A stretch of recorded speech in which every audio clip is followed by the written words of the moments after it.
আমার সিলেবাস ভালো করে শেষ হয় নাই, আমার পরীক্ষায় কম মার্ক আসতেছে। মোটামুটি এভারেজে 70+ পাইলে, 70+ যদি পাইতে পারো মেডিকেল চান্স হয়ে যায় নিশ্চিত। চান্স পাওয়ার জন্য টপার হওয়া লাগে না। যে ফার্স্ট হয় সে কি 100তে 100 পায় না, তার মানে তারও তো অনেকগুলো মিস যায়। সবাই ডাক্তার হবে, মনে রাখবা, সবাই ডাক্তার হবে, ঠিক আছে, যেই মেডিকেলে চান্স পাও না কেন। ভাই সিলেবাস শেষ না করো কি মেডিকেলে চান্স পাওয়া পসিবল? এটা কি পসিবল যে ভাইয়া আমার সিলেবাস ভালো করে শেষ হয় নাই, আমার পরীক্ষায় কম মার্ক আসতেছে, আমার প্রস্তুতি গুছানো না, আমি কি চান্স হবে? আনসার কি?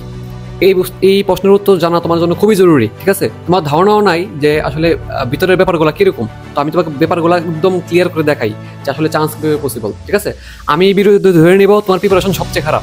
আমি ধরে নিব যে তুমি আসলে একটা এভারেজ থেকে লো, মানে বিলো এভারেজ স্টুডেন্ট, তখন দেখো তুমি কিভাবে চান্স পেতে পারো, ঠিক আছে? খেয়াল করো, চান্স পাওয়ার জন্য টপার হওয়া লাগে না, ঠিক আছে? খেয়াল করো, আমি তোমাকে বুঝাই বলি। তাহলে নাম্বার 1 প্রশ্ন কি ভাইয়া, যে সিলেবাস কি শেষ করতেই হবে? সিলেবাস তো শেষ হয় নাই, ঠিক আছে? একটা আনসার হলো কি, যে সিলেবাস আসলে কখনোই শেষ হয় নাই। তুমি 100% প্রিপারেশন নিয়ে কেউ দিতে পারে না, হ্যাঁ? সো তুমি এই চিন্তা করো না সিলেবাস শেষ করতেই হবে বা সিলেবাস শেষ করা ফরজ, এরকম না, ঠিক আছে? তো আনসার হচ্ছে সিলেবাস শেষ সবাই কেউই করতে পারে না 100%। যে টপার, যে ফার্স্ট হয়, তারও 100% সিলেবাস শেষ হয় না। সে একবারে সব পারে এরকম না, ঠিক আছে? তারও কি 100তে 100 হয়? তুমি চিন্তা করে দেখো, যে টপার, যে ফার্স্ট হয় সে কি 100তে 100 পায় না, তার মানে তারও তো অনেকগুলো মিস যায়। সো সবাই কিন্তু মানে 100% প্রিপারেশন নিয়ে যেতে পারে না, কেউই পারে না। সো এটা হলো আর একটা কথা। আর একটা ব্যাপার হলো কি, তোমার আমার তো দরকার, আমার তো দরকার মিনিমাম একটা মেডিকেল চান্স, তাই না? তো ধরো তোমার টার্গেট তো আমরা বড় রাখবোই, ঠিক আছে, এটা ঠিক আছে, কিন্তু মিনিমাম একটা মেডিকেলের চান্স হইতে হবে আমাদের, তাই না? সরকারি মেডিকেল হইলে আমরা খুশি। চান্স না হওয়ার থেকে মিনিমাম একটা মেডিকেল চান্স পাওয়া আমাদের বেশি জরুরি, তাই না? আচ্ছা, তো এখন আসো, চান্স পাওয়ার জন্য আসলে কত মার্ক লাগে তোমাকে এটা বুঝতে হবে। তুমি যদি এটা বুঝো তাহলে তুমি দেখবে একটা কনফিডেন্স পাচ্ছ। দেখো, মোটামুটি এভারেজে 70+ পাইলে, 70+ যদি পাইতে পারো মেডিকেল চান্স হয়ে যায় নিশ্চিত। এখন তুমি বলতে পারো ভাই, যদি মানে কোশ্চেন যদি মানে খুব কঠিন হয়, তখন তখন কোশ্চেন যখন খুব কঠিন হবে তখন বাকি সবাই কম পাবে এবং কাটমার্কও কমে যাবে। যেমন আমাদের সময় 22-23 সেশনে হঠাৎ করে প্রশ্ন কঠিন হয়েছিল এবং তখন মোটামুটি সবাই পরীক্ষা খারাপ হয়েছিল, মোটামুটি ম্যাক্সিমামের পরীক্ষা খারাপ হয়েছিল এবং কাটমার্ক গিয়ে মোটামুটি 66, আমার এক্স্যাক্টলি নাম্বারটা মনে নাই, তবে মোটামুটি 66 নাম্বার পেলে চান্স হয়ে গেছিল, বুঝছো কিনা? কাটমার্ক 66-তে গিয়ে থামছিল। সো আবার কোনো বছর যদি প্রশ্ন সোজা হয় তখন দেখা গেছে কাটমার্ক বেড়ে যাবে, কাটমার্ক গিয়ে 70-এর বেশি হয়ে 72-73 হইতে পারে, বুঝছো কিনা? তো এটা সমস্যা নাই। যখন প্রশ্ন খুব কঠিন হবে তখন কাটমার্কও কমে যাবে, তখন কম মার্কই চান্স হবে। আবার প্রশ্ন যখন সোজা হবে তখন সবাই বেশি বেশি মার্ক পাবে, তুমি বেশি বেশি মার্ক পাবা, তখন দেখা গেছে কাটমার্কও বেশি থাকবে। কোনো সমস্যা নাই, এটা নিয়ে সমস্যা নেই। তাহলে প্রশ্ন কঠিন সহজ নিয়ে সমস্যা নাই। সমস্যাটা কোথায় দেখো, সমস্যাটা তোমরা বুঝতে পারো না যে আসলে চান্স পাওয়ার জন্য আসলে কিভাবে পড়া উচিত।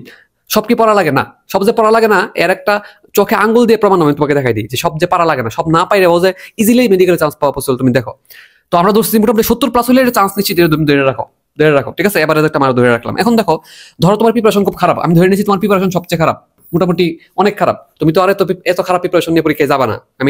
তুমি অবশ্যই আরো প্রিপারেশন ভালো করে নিয়ে যাবা, তাই না? কমন জিনিসগুলো মাথায় নিয়ে যাবা। আমি ধরে নিলাম যে তোমার প্রিপারেশন অনেক খারাপ। এখন দেখো, তোমার প্রিপারেশন যদি অনেক খারাপও হয়, ঠিক আছে, ধরো তুমি এক্সট্রা ইনফো পারলা না, তুমি খুব কঠিন জিনিস পারলা না, খুব কঠিন জিনিসগুলো মিস করে ফেললা, আমি ধরে নিতেছি তুমি সহজ জিনিসগুলা, তুমি যেগুলো পড়ে গেছো, যেগুলো কমনলি আসে সবসময়, হ্যাঁ, ওগুলো তুমি পারো, ঠিক আছে? এতটুকু প্রিপারেশন তো নিয়ে যেতেই হবে যে কমন যেগুলো আসে এগুলো আমি পারবো। তোমার তো সব পড়া লাগতেছে না, আমি কিন্তু বলি নাই। দেখো, একটা চ্যাপ্টার থেকে কমন জিনিস কতটুকু, কমন পরীক্ষা আসে 70% বা 60% জিনিসগুলো বেশি বেশি আসে, ঠিক আছে?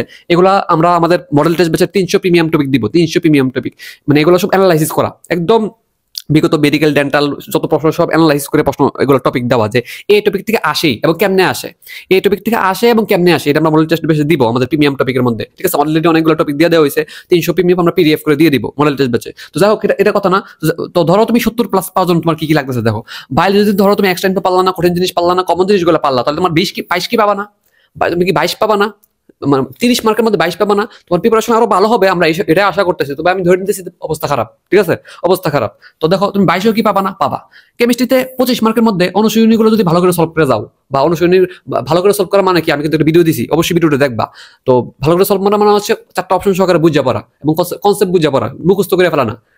তুমি যদি এই চিন্তা করে যাও যে না ভাই অনুসরণে আমি হুবহু কমন পাবো, আমি পড়ে যাবো, তাহলে কিন্তু তুমি ভুল ধারণায় আসো। তোমাকে কনসেপ্টটা বুঝতে হবে, এই এমসিকিউটা কিভাবে আসছে, কিভাবে আনসার করতে হয়, বা এই রিলেটেড আর কি এমসিকিউ আসতে পারে, বুঝছো কিনা? তো যে সময় যে এমসিকিউ সলভ করবে, এটার বাকি পুরো টপিকটা একসাথে পড়ে ফেলতে হবে, এটাকে বলে অনুসরণী এমসিকিউ সলভ করা। তো ধরো মোটামুটি তুমি সলভ করলা, তো মোটামুটি 25 কি 18 পাবা না, 18 পাবা, এটুকু যোগ্যতা তোমার আছে। তুমি যদি কমন জিনিসগুলো ভুল না করো, অনুশীলনের এমসিকিউ গুলা বা অনুশীলনের মতো এমসিকিউ গুলো যেগুলো আসবে, যে টাইপের এমসিকিউ গুলো আসবে, ওগুলো যদি তুমি পারো তাহলে তোমার 18 তুমি পাইবা শিওর। ফিজিক্সের প্রশ্ন কিন্তু সোজা হয়, এটা সবাই জানে। তো ফিজিক্সে তুমি 16 পাবা না, 16 পাবা না। অনুশীলনী পড়লে কমন চলে আসে, কমন জিনিসগুলো একক মাত্রা আসে, সহজ সহজ প্রশ্ন জিজ্ঞাসা করে, এগুলো আসে। ফিজিক্সে যার প্রিপারেশন খারাপ সেও মোটামুটি ভালো একটা মার্ক পায়। তুমি কি 15-16 পাবা না? অবশ্যই 15-16 পাবা, এতটুকু যোগ্যতা তোমার আছে। আর তুমি সামনের দিনগুলো তো প্রিপারেশন নিবাই, তো তুমি কি এতটাই খারাপ করবা না? কমন জিনিসগুলো পারলে তোমাকে আমি এটা গ্যারান্টি দিতে পারি, তুমি যদি কমন জিনিসগুলো পারো তাহলে তুমি এই মার্ক তুলতে পারবা। এটা খুব মানে কমন একটা মার্ক, এটা সবাই পাওয়া উচিত, ঠিক আছে? তো তুমি যদি খুব সহজ প্রশ্ন পরীক্ষা ভুল করে দিয়ে আসো, জানা জিনিসগুলো ভুল করে দিয়েছো, তাহলে তো তোমার কথা নাই, তুমি তো চান্স মিস করবে, এটা স্বাভাবিক। তুমি জানা জিনিসগুলো পারতে হবে, জানা জিনিস। তুমি এটা মনে রাখবা, তুমি পড়াশোনা করে যাওয়ার পরও, মোটামুটি একটা প্রিপারেশন নিয়ে যাওয়ার পরও তুমি জানা জিনিসগুলো ভুল করো, তোমার এটা অবাক লাগতে পারে বা তোমার কাছে কেমন লাগতে পারে না। আমি নিজে পরীক্ষা, তো আমি কত পাইছিলাম? আমি পেয়েছিলাম 71.25। আমাদের সময় কাট মার্ক ছিল 66। আমি পড়ি উসমানী মেডিকেল কলেজে, বুঝছো? আমি কি সব পারছিলাম? আমি কি সব পারি? সব কি পারতে হয়? সব কি মনে থাকে? জীবনও না, ঠিক আছে? জীবনও না। চান্স পাওয়ার জন্য সব পারা লাগে না, সব পড়া লাগে না, সব মনে থাকা লাগে না। তুমি কমন জিনিসগুলো পারতে হবে। আমি নিজে একটু কতগুলো ভুল করছি। আমি যদি কমন মানে কি, আমি তোমার কি বলবো আসলে, খুব লজ্জার ব্যাপার যে এবারে এত কমন জিনিস, মানে খুবই কমন, মানে খুবই কমন, মানে আমি পড়ছি পড়া জিনিস, বুঝছো কিনা? পড়া জিনিস, পারা জিনিস পড়ে গেছি, পরীক্ষায় কতবার আসছে, এই জিনিস ভুল করছি। এই জিনিস ভুল করে একবার কমন, মানে কেমনে কি হলো কিছু বুঝলাম না। কমন 4-5টা প্রশ্ন ভুল করছি, তাহলে আমি যদি 4-5টা পারতাম, তো দেখা গেছে আমার মার্ক কত 75-76 গিয়ে দাগাইতো, আমি হয়তো বা ঢাকার মধ্যে একটা মেডিকেল পেয়ে যেতাম। যদিও আমার মেডিকেল বা বর্তমান অবস্থা নিয়ে আমি কোনোভাবেই অসন্তুষ্ট না, আমি আলহামদুলিল্লাহ খুবই ভালো আছি, বিভাগীয় একটা মেডিকেলে পড়তেছি, খুবই ভালো এটা, ঠিক আছে? তো যাই হোক, কথা হলো তুমি কিন্তু এই মার্কটা পাবা, ঠিক আছে? এই মার্কটা পাবা, কোনো সমস্যা নাই। জিকেতে ধরো যে মিলিয়া জিলিয়া তুমি কষ্ট মষ্ট করে একটা প্রিপারেশন তো নিয়ে যাইবা, আন্তর্জাতিক যাই পড়ো না কেন, ঠিক আছে? ধরো পারলা না, আন্তর্জাতিক ধরো পারলা না, বা একটা দুইটা পারলা, বা সাম্প্রতিক থেকে যদি একটা দুইটা প্রশ্ন আসে তুমি এটা পারলা, কমন জিনিসগুলো আসবে। আনকমন জিনিস আসলে সবার জন্য কঠিন, মনে রাখো। তোমার মনে যখনই এই প্রশ্ন আসবে, ভাই যদি প্রশ্ন কঠিন হয়, তখন তুমি চিন্তা করো প্রশ্ন কঠিন হলে সবার জন্য কঠিন, সবাই কম মার্ক পাবে, কাট মার্কও কমবে, এটা নিয়ে টেনশন নেই, ঠিক আছে? তোমার এটা টার্গেট রাখতে হবে যে ভাই আমি সহজ প্রশ্ন ভুল করবো না, ঠিক আছে? খুব এক্সট্রা ইনপু পড়া লাগবে না, খুব মালদা ম্যাডাম পড়ে উল্টাই ফেলতে হবে না, ঠিক আছে? খুব আলিম স্যার পড়ে উল্টাই ফেলতে হবে না, বা কবির স্যার পড়ে উল্টাই ফেলতে হবে না। তোমাকে একবার বস লেভেলের একদম একদম ইয়ে হইতে হবে না, ঠিক আছে?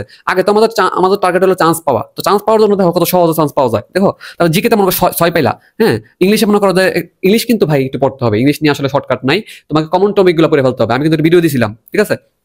তো অবশ্যই কমন টপিকটা তোমাকে পড়তে হবে। যেমন কমন টপিক গুলা কি? Parts of speech, subject verb agreement, হ্যাঁ? আসলে পার্টস অফ স্পিচ পড়তে গেলে আসলে গ্রামারের অর্ধেকের বেশি শেষ হয়ে যায়, এবং তোমাকে ইংলিশ ডেইলি সময় দিতে হবে। ইংলিশ ডেইলি সময় দিয়ে মোটামুটি মনে করো যে আমাদের গাইডলাইন গুলো মেনে চলে, অথবা আমাদের কোর্সে যারা আসো, ইংলিশ যারা কোর্সে, তারা তো কোনো টেনশনই নেই, কারণ আমাদের এমন ভাবে পড়ানো হচ্ছে, তোমরা যদি আসলে 12+ না পাও, 15তে যদি 12+ না পাও তুমি, যারা আমাদের ইংলিশ কোর্সে আছে, তারা আসলে এটা অন্যায় হবে, আমাদের প্রতি অন্যায় হবে, বুঝছো কিনা? এমন ভাবে পড়াই দেওয়া হচ্ছে। যাই হোক, তুমি আমাদের ফ্রি ক্লাসগুলো দেখতে পারো, যেটা হোক না কেন তোমাকে মিনিমাম 10 পাইতে হবে, বা 10 একটা পাওয়া কিন্তু উচিত, এটা এভারেজ মার্ক। এটা ইংলিশে 15 অনেকেই পায়, ঠিক আছে? তো অনেকে নিয়ে আমরা টেনশন নেই, আমরা মোটামুটি ধরে নিলাম যে মোটামুটি এভারেজ প্রিপারেশন নিয়ে যাবো, মোটামুটি 10 পেয়ে গেলাম। এখন তুমি বলতে পারো ভাই আমার ইংলিশের অবস্থা তো খারাপ, বা আমি যদি আরো কম পাই, আমি মনে করেন যে 7 যদি পাই, তো তোমাকে কি করতে হবে? অন্য দিক দিয়ে পোষাই দিতে হবে। আমি আরেকটা কথা একদিন একটা পোস্ট দিয়েছিলাম যে তোমাকে কিন্তু মেডিকেলে ভর্তি পরীক্ষায় সবগুলো সাবজেক্টে এক্সপার্ট হতে হবে না। ধরো তুমি ইংলিশে খুব কম পারো, তাহলে তোমাকে এমন একটা প্রিপারেশন নিয়ে দিতে হবে যাতে অন্য সাবজেক্ট দিয়ে পোষাই দিতে পারো। তো তোমাকে অবশ্যই অন্য কোনো একটা সাবজেক্ট দিয়ে বেশি পাইয়া পোষাই দিতে হবে। তার মানে কি, তোমার কিন্তু সব পারা লাগতেছে না। তুমি একটা সাবজেক্টে দুর্বল হও, তাহলে বাকি সাবজেক্টগুলো পইরা কভার কইরা একদম, বা একটু প্রিপারেশন ভালো করে নিয়ে একটু বেশি মার্ক পাইয়া যাও, অসুবিধা কি? পাইয়া এসে তুমি কভার করে দাও, তোমাকে তো একদম বস হওয়া লাগতেছে না, কথা বুঝতেছো কিনা? তো তোমার সিলেবাস শেষ হয় নাই, কোনো সমস্যা না, তুমি মোটামুটি একটু প্রিপারেশন নিয়ে যাও না, একটু প্রিপারেশন নিয়ে যাও না। ধরো তুমি ইংলিশে 7 পাইলা, তার মানে বাকি সাবজেক্টগুলোতে 1-1 করে বাড়াও না। তুমি মনে করো যে ফিজিক্সে 1 মার্ক বেশি পাইতে হবে, কেমিস্ট্রিতে 1 মার্ক বেশি পাইতে হবে, বায়োলজিতে 1 মার্ক বেশি পাইতে হবে, তাহলে 10 ফিল আপ হয়ে গেছে। এদিক দিয়ে 3-এর ঘাটতি পড়ছে, এদিকে 10 ফিল আপ হয়ে গেছে না? তো আলটিমেটলি তোমার হিসাব করলে তুমি 72 হয়ে গেছে, 72 হয়ে যাওয়ার চান্স নিশ্চিত, ঠিক আছে না? অন বলতে পারো ভাই, আবারও তুমি বলতে পারো ভাই প্রশ্ন যদি কঠিন হয়, আরে ভাই প্রশ্ন কঠিন হলে তুমিও কম পাইবা, কাটমার্কও কমবে, সবাই কম কম পাবে। প্রশ্ন যদি সোজা হয় তুমি আর একটু বেশি পাবা। তো প্রশ্ন যদি সোজা হয় তুমি আর একটু বেশি পাবা না? তুমি প্রশ্ন যদি সোজা হয় তুমি পাবা 75, তো চান্স হয়ে যাবে না তখন? 100% চান্স হবে, বুঝছো কিনা আমার কথাটা? আমি কিন্তু কোনো ইলজিক্যাল অযৌক্তিক কোনো কথা বলি নাই, একদম যৌক্তিক, চোখে হাত আঙ্গুল দেখাইছি যে তোমার সব পারা লাগতেছে না, সব পারা লাগতেছে না। তুমি যা পারো তা যদি পরীক্ষা দিয়ে আসতে পারো, আমি তোমাকে একটা গ্যারান্টি দিই, দাঁড়াও একটা গ্যারান্টি দিই। তুমি যদি আমরা এই গ্যারান্টি দিতে পারো যে ভাই আমি আপনাকে গ্যারান্টি দিলাম, আমি আপনাকে গ্যারান্টি বানান, কিন্তু তোমরা পারো কিনা আমার ভুল হইতে পারে, বানান এটাই হবে। স্পেলিং টপিক পড়া লাগে ইংলিশের, যাই হোক গ্যারান্টি যদি দিতে পারো ভাই, আমি হচ্ছে আপনি যেগুলো বলছেন সহজ প্রশ্ন ভুল করবো না, সবাই ডাক্তার হবে, মনে রাখবা, সবাই ডাক্তার হবে, ঠিক আছে? যেই মেডিকেলে চান্স পাও না কেন, অনেকে আবার মেডিকেল নিয়ে একটা তার মাথার মধ্যে ঘুরে যে উপরের দিকে মেডিকেল পাইতে হবে। উপরের দিকে মেডিকেল তো আমরা পাইতে চাইবো, পাইলে ভালো, ঠিক আছে, এটা আমাদের মনের মধ্যে শান্তি। কিন্তু মনে রাখবা, সবাই একটা সময় ডাক্তার হবা। সবার অ্যাপ্রনের রঙই সাদা, সবার অ্যাপ্রনের রঙে কি সাদা, ঠিক আছে? সবাই তোমাকে ডাক্তারই ডাকবে, বুঝছো কিনা? সবাই এই 5 বছর এমবিবিএস পাস করতে হবে, 1 বছর ইন্টার্নি করতে হবে, সবাই একই রকম, বুঝছো কিনা? তোমার একটা পরিচয় থাকবে মেডিকেল স্টুডেন্ট। কোন মেডিকেল এটা কিন্তু কেউ জিজ্ঞাসা করে না, বুঝছো কিনা? সো মেডিকেল কোন মেডিকেল চান্স পাইছো এটা নিয়ে তোমার টেনশনের কারণ নাই। তুমি যদি এটা গ্যারান্টি দিতে পারো ভাই আমি সহজ প্রশ্ন ভুল করবো না, সহজ প্রশ্ন ভুল করবো না, আমি যা পারি আমি লিখে লিখে বলতেছি কারণ এটা চোখে ভাসে, বুঝছো কিনা? যা পারি, যা কমন এগুলো আমি ভুল করবো না। এগুলো যদি ভুল না করো আমি তোমাকে গ্যারান্টি দিব ইনশাল্লাহ, তুমি যদি সুস্থ থাকো ইনশাল্লাহ, আল্লাহ ভরসা করে যাও, তুমি চান্স পাবে, তোমার চান্স নিশ্চিত, বুঝছো কিনা? এগুলো মোটিভেশন না, এগুলো মোটিভেশন না, কোনো ইলিজিবল কথা না, যৌক্তিক কথা, যে তোমাকে এত পাইলে তো চান্স তো হয়ে যাচ্ছে। তুমি কেন টেনশন করতেছো যে আমার সিলেবাস শেষ হয় নাই, আমি পারবো না, আমাদের হবে না? তুমি এই টেনশনটা কেন করতেছো? হচ্ছে তো, এই যে আমরা হাতে কলমে দেখালাম, প্রমাণ দেখালাম যে হচ্ছে তো। এটাও হবে না কখন তুমি যদি সহজ প্রশ্ন ভুল করো। তুমি যেগুলো পড়ে গেছো ভাই, যেগুলো কমন, যেগুলো সবসময় আসতো, যেগুলো সবসময় একাডেমিকও পড়ে আসছো, একাডেমিকের বোর্ডের এমসিকিউ তো পড়ে আসছো, যেগুলো কমন, যেগুলো আসে, এগুলো যদি ভুল করো, কমন টপিক গুলো ভুল করো। তোমার জিজ্ঞাসা করছে পিএইচ এর একটা ম্যাথ দিল, তুমি পারলা না, এটা কমন টপিক না। তোমাকে একটা সহজ একটা প্রশ্ন করলো, তুমি এটা পারলা না, ভুল করে দিয়ে আসলা, যে কোনো কারণে হোক, তো তোমার এটা দোষ না? তো তুমি যদি মিস করবা একটা কারণে, এটা কারণে, তাহলে চান্স কিন্তু মিস হয় ভাগ্যের কারণে না, তুমি সহজ প্রশ্ন ভুল করলে চান্স মিস হবে।